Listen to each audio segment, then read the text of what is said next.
घटनेप्रमाणे आपल्याला नवीन सदस्याची नोंदणी करावी लागते आणि पक्षांतर्गत निवडणुका घ्याव्या लागतात। राष्ट्रीय अध्यक्षापासून तालुक्याच्या आणि शहराच्या अध्यक्षापर्यंत निवडणुकीनं अध्यक्ष आणि पदाधिकारी आणि कार्यकारिणी नेमणं हे निवडणूक आयोगाच्या नियमामध्ये असल्यामुळे आपल्याला दर 3 वर्षांनी ही सदस्य नोंदणी अभियान करावं लागतं।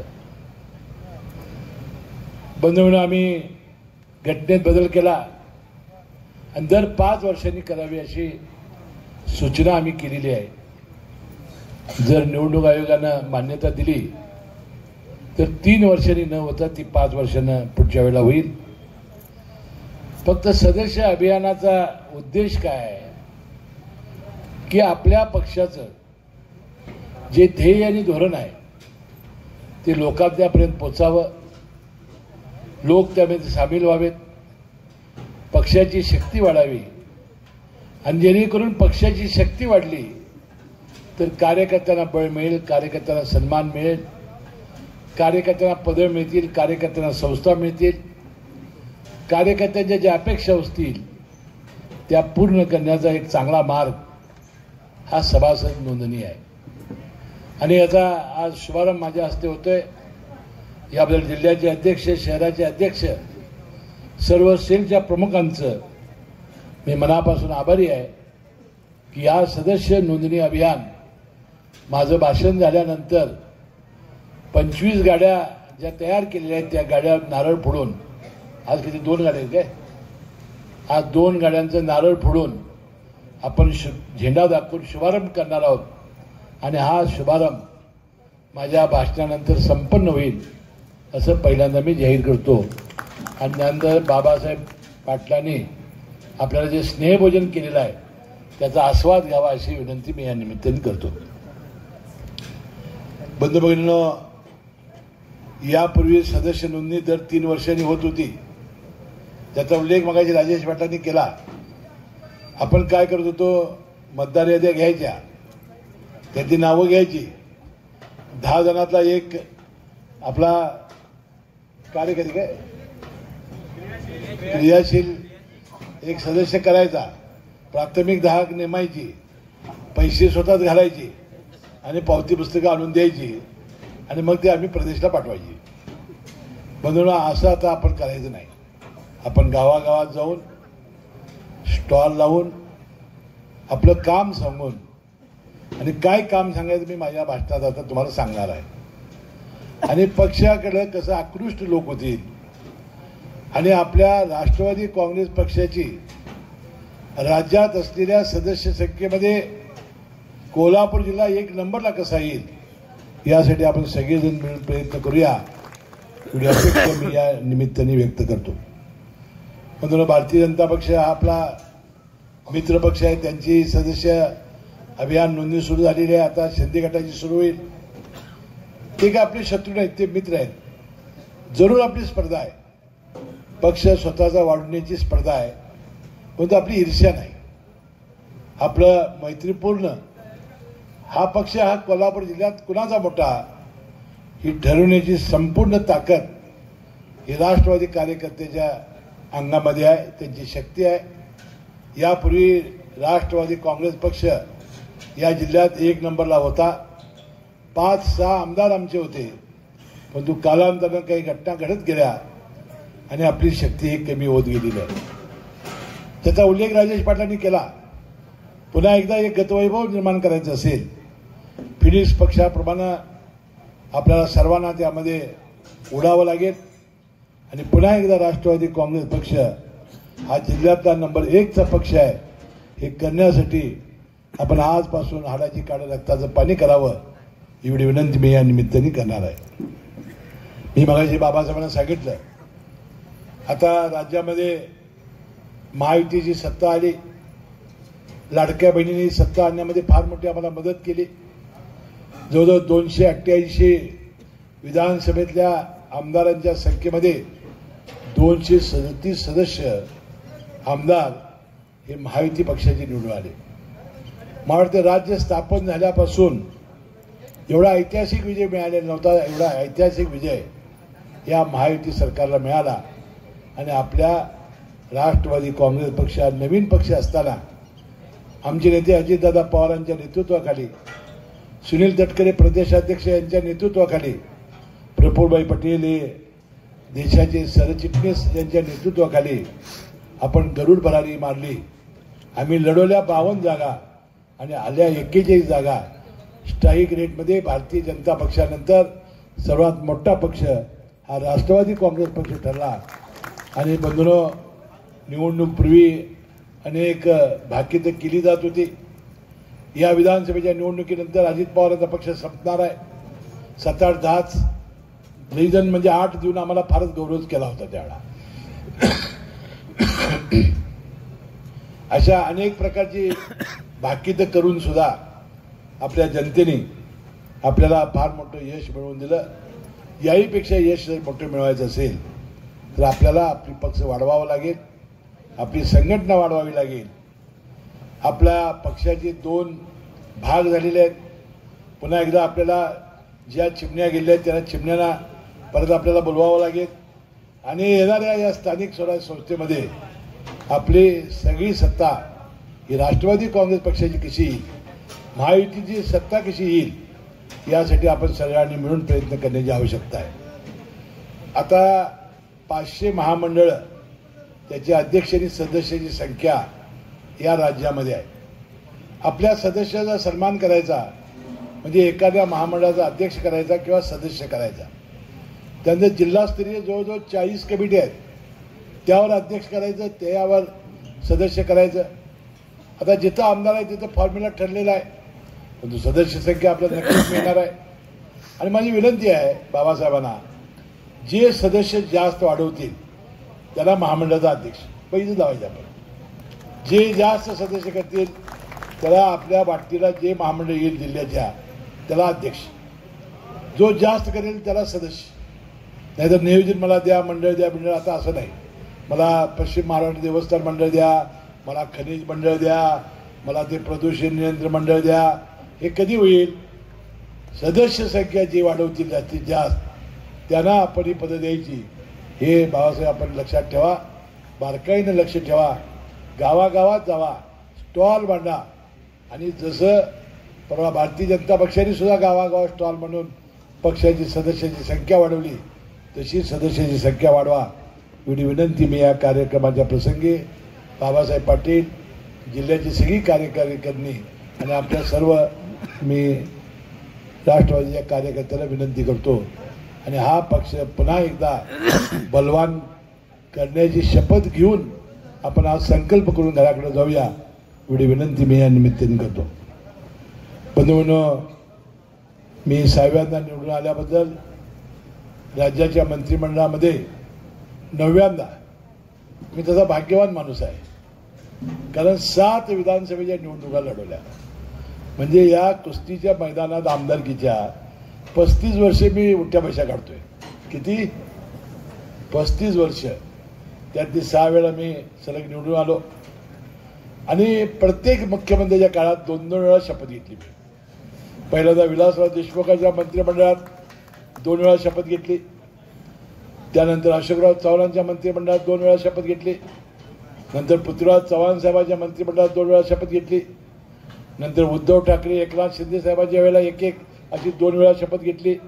आणि पुन्हा परवा देवेंद्र फडणवीस साहेब राहिले होते, त्यांच्याही नेतृत्वाखाली आपण शपथ 9व्यांदा घेतली. बंधूंनो, या 9 वेळा जे मंत्रिपद मला मिळालं, 20-21 वर्ष राज्याच्या मंत्रिमंडळामध्ये मला काम करण्याची संधी मिळाली. मला वाटतं शिर्डीमध्ये आपण आपल्या शिबिरासाठी आला असाल त्यावेळेला मी मनोगतामध्ये मी सांगितलं होतं, पक्ष कधी वाढतो, पक्षा कधी कार्यकर्ते कधी आकृष्ट होतात, जनता तुमच्याकडे कधी विश्वासाला बघते की त्या लोकांना वाटलं पाहिजे की हा पक्ष माझ्यासाठी आहे, हा धर्मनिरपेक्ष पक्ष आहे, शाहू फुले आंबेडकरांच्या विचारावर काम करणारा पक्ष आहे, सर्व जाती धर्मांना एकत्र करून जाणारा पक्ष आहे. ही भावना त्या जनतेच्या मनामध्ये निर्माण झाली पाहिजे. शाहू फुले आंबेडकरांचा पुरोगामी विचार अजितदादा पवारांनी सातत्याने सांगितलेलं आहे की हा विचार आम्ही सोडणार नाही, सोडलेला नाही. ती आपल्या विचाराची, आपली तत्वाची प्रणाली घेऊन आपल्या राज्यामध्ये काम करणार आहोत. आता लोक कधी आकृष्ट होतील? गोरगरीब सामान्य माणसाला वाटेल की या पक्षामध्ये, या कार्यकर्त्यांच्याकडे गेलो तर माझ्या जीवनामध्ये चांगले दिवस येतील, माझ्या समस्या संपतील, माझ्या ज्या अडचणी आहेत ते दूर होतील. आणि म्हणून कोल्हापूर जिल्हा हा राजकारणाबरोबर सहकारामध्ये सुद्धा प्रबळ जिल्हा आहे. आणि सहकारामध्ये जवळजवळ अनेक संस्था या राष्ट्रवादी काँग्रेस पक्षाच्या नेते मंडळींच्याकडे आहे. म्हणजे एक विश्वास आपण जनतेचा मिळवण्यामध्ये यशस्वी झाला, ज्याचा उल्लेख मगाशी बाबासाहेबांनी केला. ज्या ज्या कारखान्याच्या निवडणुका झाल्या, गोकुळची निवडणूक झाली, बाजार समितीची असेल, शेतकरी संघाची असेल, सगळ्या कारखान्याच्या निवडणुका असतील, राष्ट्रवादी काँग्रेस पक्षाच्या कार्यकर्त्यांना आणि जिथे जिथं माझं नेतृत्व होतं तिथं जास्त प्राधान्य जनतेने दिलं. आणि या सगळ्या संस्थेवर आपले राष्ट्रवादी काँग्रेस पक्ष आणि त्यावेळेला असलेले आमचे मित्रपक्ष यांना सत्ता देण्याचा प्रयत्न सभासदांनी केलेला आहे. म्हणून त्यावेळेला मी भावना व्यक्त केलेल्या होत्या. मी 99 साली पहिल्यांदा आमदार झालो. 3च महिन्यात मी राज्याच्या मंत्रिमंडळात माझी निवड झाली. या जिल्ह्यामध्ये पहिले 2 मंत्री होते, आपले खानविलकर साहेब आणि बाबासाहेब कुपेकर. परंतु 5 आमदार असताना, 2 मंत्री असताना माझी 3रा मंत्री राज्यमंत्री म्हणून निवड झाली. आणि माझ्याकडे संजय गांधी हे विशेष सहाय्य खातं त्यावेळा देण्यात आलं होतं. बंधूंनो, या राज्यात विधवा भगिनीसाठी कायदा करणारा, परित्यक्ता जी नवऱ्याने सुटलेल्या त्या बहिणीला पेन्शन देणारा कायदा करणारा, 65 वर्षाच्या वरचे आई वडील जे ज्याला मुलाने सुना बघत नाही, पोटाला घालत नाही, त्या दोघांना एकत्रित पेन्शन देणारा कायदा करून त्याला आपण श्रावणबाळ नाव देणारा, आणि दिव्यांग जे लोक आहेत, जन्मापासून डोळे, हात, पाय, मतिमंद मुलं जन्मत आहेत, त्यांनाही कायद्यात बदल करून पेन्शन देणारा. म्हणून त्यावेळेचा मी विशेष सहाय्य खात्याचा मंत्री. माझ्या काळात त्यावेळा फक्त 250 रुपये पेन्शन होती. नंतर मी 600 रुपये केली. देवेंद्र फडणवीस साहेब मुख्यमंत्री झाले, त्यांनी 1000 रुपये केली. आणि पुन्हा आपलं भाग्य बघा, 2 जुलै 2023ला अजितदादा पवारांच्या नेतृत्वाखाली आम्ही महायुती सरकारमध्ये सामील झालो. हे खातं पण आम्ही मागून घेतलं आणि 15 जुलै 2023ला 1500 रुपये पेन्शन देणारा कायदा काढण्याचं भाग्य मला लाभलं. म्हणून हे खातं आज माझ्याकडे राहिलं नाही. म्हणून ते राष्ट्रवादीच्या नरहरी झिरवळ साहेबांच्याकडे जाय. त्या 2 आपण दुरुस्त्या अजून करायच्या होत्या. 21,000 उत्पन्नाची मर्यादा ही 50,000 रुपये करायची होती. त्यानंतर ही आपली जी 1500 रुपये पेन्शन आहे ती 2,000 रुपये आपल्याला करायची होती. मी आपल्याला शब्द देतो, जरी खातं नसलं तर या दोन्ही ज्या गोष्टी राहून गेलेल्या आहेत त्या करण्याचं काम मी या मंत्रिमंडळामध्ये करेन, एवढा विश्वास मी या निमित्ताने देतो. दुसरा विषय की जो माझ्या जीवनामध्ये सर्वात भाग्याचा आला तो म्हणजे विधी न्याय खात्याचा मंत्री. म्हणून एक कायदा खातं होतं. माझा आणि कायदा खात्याचा काही संबंध नाही. मी काय वकील नव्हतो. मी LLBला ॲडमिशन घेतलं होतं, पण युनिव्हर्सिटीत क्रिकेट खेळण्यापुरतं. मी आणि आम्ही कधी कॉलेजला गेलो नाही, आम्ही कधी परीक्षा दिली नाही. परंतु कायदा खातं माझ्याकडे आल्यानंतर त्यानंतर मी त्याचा अभ्यास केला. 1956 साली आपल्या राज्यानं पब्लिक ट्रस्ट ॲक्टखाली एक कायदा केला होता. जे दवाखाने त्यावेळेला मुंबईमध्ये, पुण्यामध्ये, नागपूर, औरंगाबाद की जे सप्ततारांकित पंचतारांकित दवाखाने आहेत, बॉम्बे हॉस्पिटल, लीलावती, जसलोक, हिरानंदानी, रहेजा, ब्रिज कँडी, सैफी, मंगेशकर, रुबी, जहांगीर यांना दवाखाने माझ्या जमिनी मोफत दिल्या होत्या. यांना FSI मोफत दिला होता. पाणी, वीज यामध्ये सवलत दिलेली होती. शेकडो कोटीच्या सवलती दिल्या, तरी कसलाही टॅक्स या दवाखान्यात नाही. सरकारनं अपेक्षा केली होती समाजातील एखाद्या गरीब माणसाला हृदयविकार आला आणि त्याला ऑपरेशन काही पाहिजे आली, मेंदू, मनका, कॅन्सर, किडनी, लिव्हर, लाखो रुपये एका वेळ लागतात. गरीब माणसं आणणार कुठनं? घरं, दारं, जमिनी, सोनं नाणं विकून सुद्धा एवढ्या पैसे जुने होत नव्हती. मरणाची वाट बघायला लागत होती. या खात्याचा मंत्री म्हणून मी कायदा आणला. शेकडो कोटीच्या सवलती घेऊन हे दवाखाने, हे उद्योगपतींचे आणि मोठ्या डॉक्टर जे आहेत, हे जर उपचाराची अंमलबजावणी करणार नसतील तर त्याला 6 महिन्याची सक्त मजुरी शिक्षा, तुरुंगवासाची आणि त्याला 50,000 रुपये दंड करणारा कायदा केला. आणि गेल्या 20 वर्षामध्ये हजारो लोकांची ऑपरेशन, लाखो लोकांची ऑपरेशन मोफत व्हायला लागली. मी आज दर आठवड्याला 25-30 पेशंट घेऊन जातोय. मी तिथे त्यांना राहायची व्यवस्था केलेली आहे. 10-12 लोक मी तिथे ठेवलेले आहेत.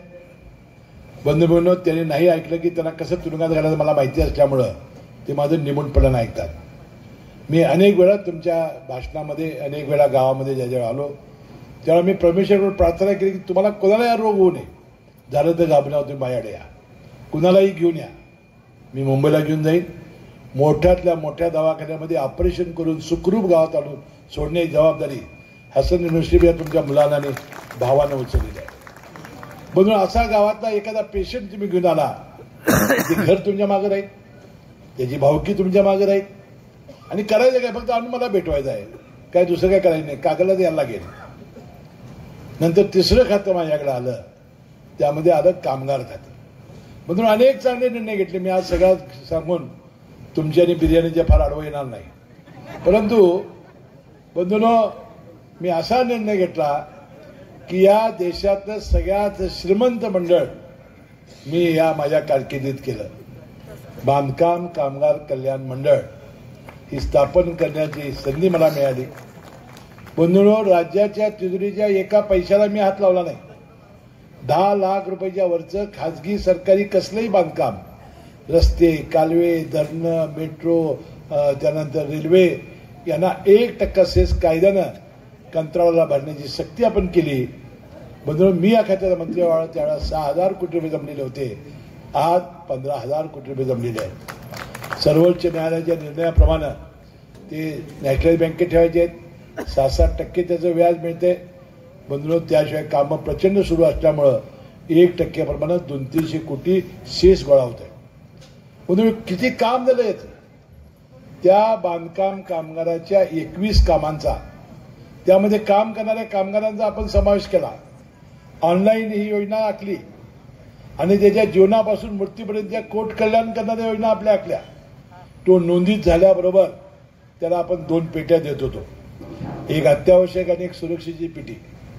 त्यामध्ये जेवणाचा डबा, पाण्याची बाटली, दोरी, हेल्मेट, नंतर गाऊन, बूट बीट, बॅटरी सगळं होतं.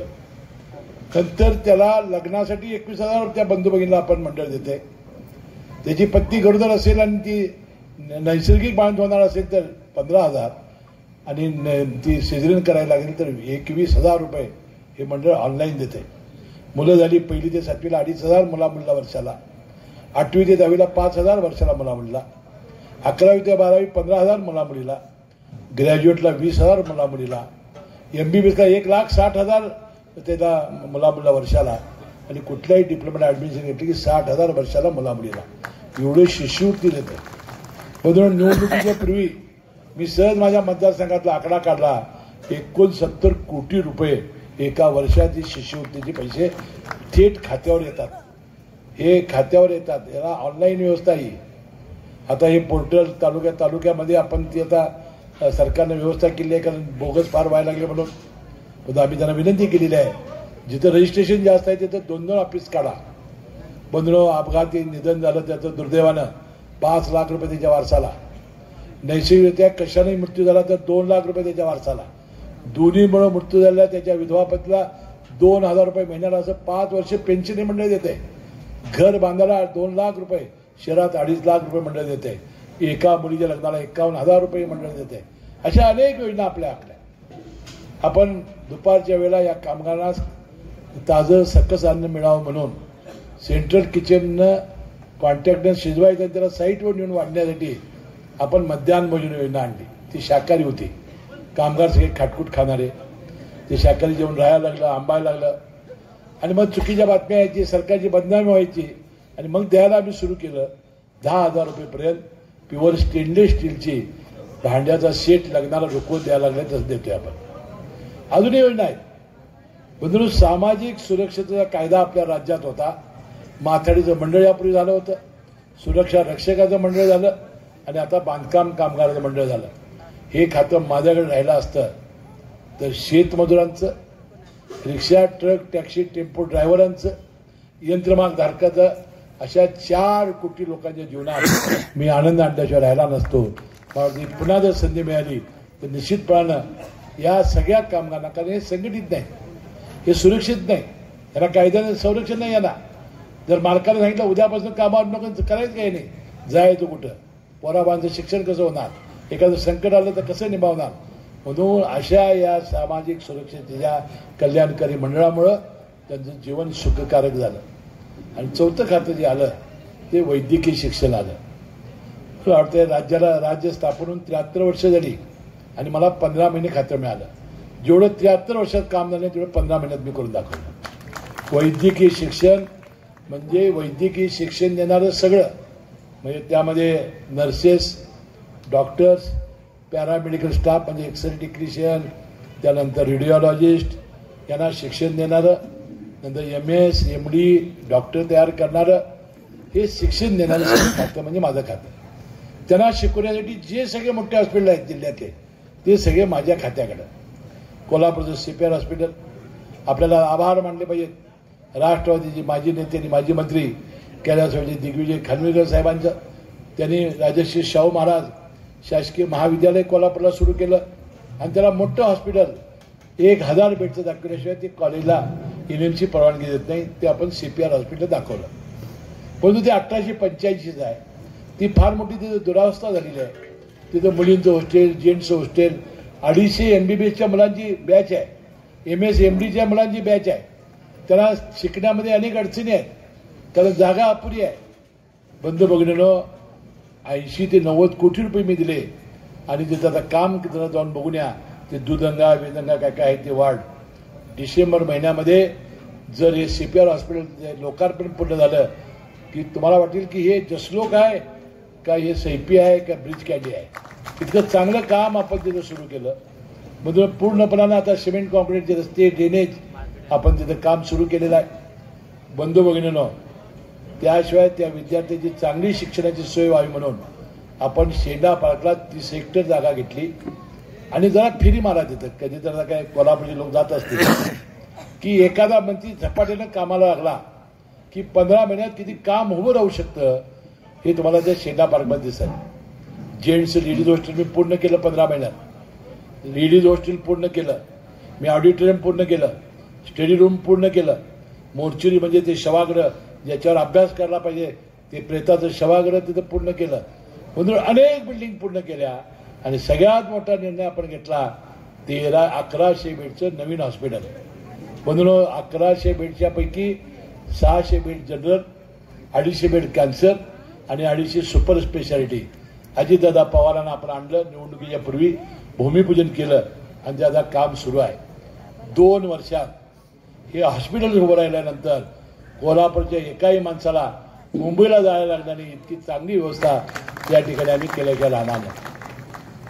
त्याशिवाय कागलला आपण 100 कोटीचं हॉस्पिटल मौजे सांगावच्या त्या माळावर आणलं.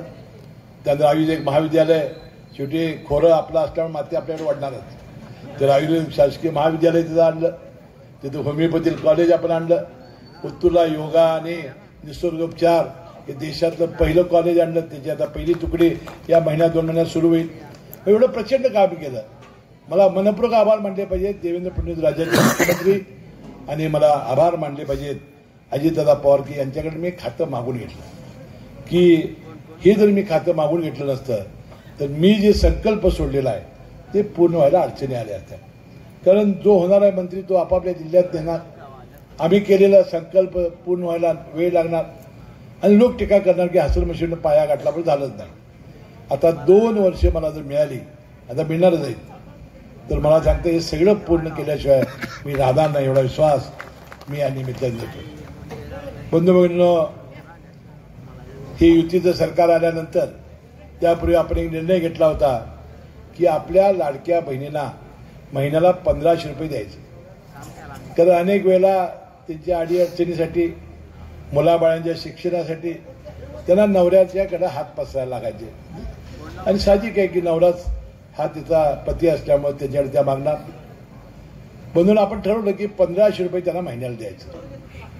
मला वाटतंय दसरा ते दिवाळी या दरम्यान आईला 7,500 आणि मुलीला 7,500, 15,000 रुपये आमच्या सरकारनं त्यांच्या खात्यावर पाठवले लाडक्या बहिणीच्या. जे दसऱ्याला दिवाळीला पैसा आला आणि जो बाजारात गेला, नवऱ्याने विचारायचं काही कामच नाही. नवऱ्याने उधार घेतलाय, घेतला तर परत द्या त्याचा पैसा. आता 1500 रुपये आता महिन्याला फेब्रुवारी महिन्यात सुरू झाले. आता आले काय? आता कालपासून सुरू केले द्यायला आम्ही. येणार फेब्रुवारीला, काय अडचण नाही. 1500 नाही देऊन करतोय काय? नगरपालिका जिल्हा परिषदेला निवडून बदमाश देतो आम्हाला, हा जागा आमचा. आणि आता आपण सांगितलेलं आहे की पुढच्या या 30 मार्च नंतर जे बजेट आता दादा मांडतील तिथे 2100 रुपये आम्हाला द्यायचे आहे. याला 46,000 कोटी रुपये लागणार आहेत आणि 2100 केले की 50,000 कोटी लागणार आहेत. त्यामुळे साहजिकच विकास कामावर थोडा परिणाम होणार. नाही मला जल जीवन द्या, हे द्या, ते द्या. आता माझं कार्यकर्ता विनंती आहे की वर्षभर आता काय मागू नका. आता जरा आम्ही पैसा मिळवत आहोत, जरा टॅक्स लावतो आणि मग आपण पुढच्या वेळेला, या वेळेला फक्त लाडक्या बहिणी यांच्यामुळे सत्ता आली. आता त्याच्या लक्ष द्यायचं. आता मला वाटतं 3 काहीतरी तारखेला तारीख आहे नगरपालिकेची, 3 काय 4 तारखेला नक्की निकाल लागणार. नगरपालिका जिल्हा परिषद पंचायत निवडणुका होणार. आणि मी बाबासाहेब तुम्हाला सांगतो, आत्तापासून माणसं शोधा. आज इचलकरंजी महानगरपालिका लढवायची, आपल्याला कोल्हापूर महानगरपालिका लढवायची आहे, सगळ्या नगरपालिका लढवायच्या आहेत, आपल्याला जिल्हा परिषद लढवायची आहे. जिथे जिथे आपली ताकद आहे आणि जिथं आपलं मित्रमंडळी जमणार नाही तिथं स्वतंत्रपणानं, जिथं आपली ताकद नाही तिघांना मिळून लढवायचं आहे तिथं युतीनं. परंतु या सगळ्या निवडणुका या युतीमार्फत लढल्या जातील. महापौर दोन्ही आणि जिल्हा परिषद अध्यक्ष या युतीचा यावेळेला असेल. यासाठी आपण राष्ट्रवादीचा आपल्या सगळ्या कार्यकर्त्याची मेहनत ही आपण फार मोठ्या प्रमाणात केली पाहिजे. आणि यासाठी आत्तापासून नावं हुडका. मला माजी आमदार अशोकराव जांभळे साहेबांनी यांचा चिरंजीव भेटले, अजितदादांची मी भेट घडवली. गेल्या आठवड्यात त्यांचा प्रवेश होणार होता. जवळजवळ 150 माजी नगरसेवक वगैरे इचलकरंजीचे राष्ट्रवादी काँग्रेस पक्षामध्ये प्रवेश करणार आहेत. मला वाटतंय आता प्रवेशाची रांग लागलेली आहे. आता आपण चिमण्यांना सुद्धा आपण परत घेऊया, आपण येणाऱ्या सगळ्या लोकांना परत घेऊया आणि असा पक्ष बनवूया की हा पक्ष येणाऱ्या या काळामध्ये एक चांगल्या नंबरचं काम या जिल्हा परिषद पंचायत समित्या नगरपालिकेमध्ये करेल एवढी विनंती मी या निमित्ताने व्यक्त करतो. आता महिलांना म्हणणं ते पत्र कुठे आहे ते म्हणणं कुठे गेला